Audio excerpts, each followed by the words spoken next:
Does your sunscreen make you look darker? Let's talk about it. Now, as much as most times I'm at my wit's end when it comes to the stigma that is around getting darker or a darker complexion, I can understand in cases of sunscreen why it would be uncomfortable. And most of the time, the hyperpigmentation is temporal, and other times, if your skin is, allergic to something in your sunscreen, it can be a bit more permanent. So, number one reason why your skin might look darker when you use a sunscreen is if you're using a mineral sunscreen and it contains things like zinc oxide or titanium dioxide, because of the gray cast it typically leaves, it can give some sort of dark tint when you go outside or when you sweat. In cases like this, you could switch to chemical sunscreens or you just use a tinted mineral sunscreen. Number two reason could be that you're using a fake sunscreen. Now, one popular sunscreen is this BioRay UV sunscreen, this particular variant.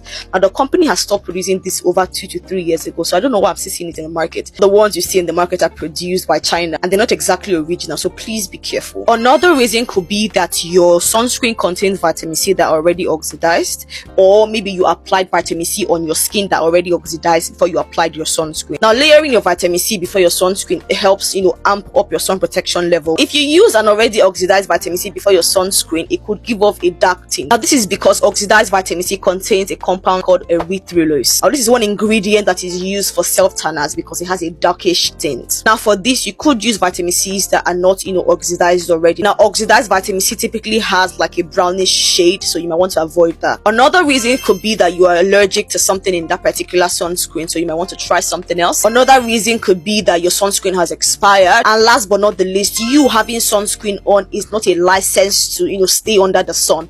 Even if you do have sunscreen on, I would advise you to practice sun avoidance, or use a hat or a sunglass to help reduce the penetration of the UV rays. Now, if your skin is not allergic to the sunscreen, I don't think you necessarily need to be worried about the dark tints, because once you wash it off, it just goes off. So I hope this helps, and I'll see you on the next one.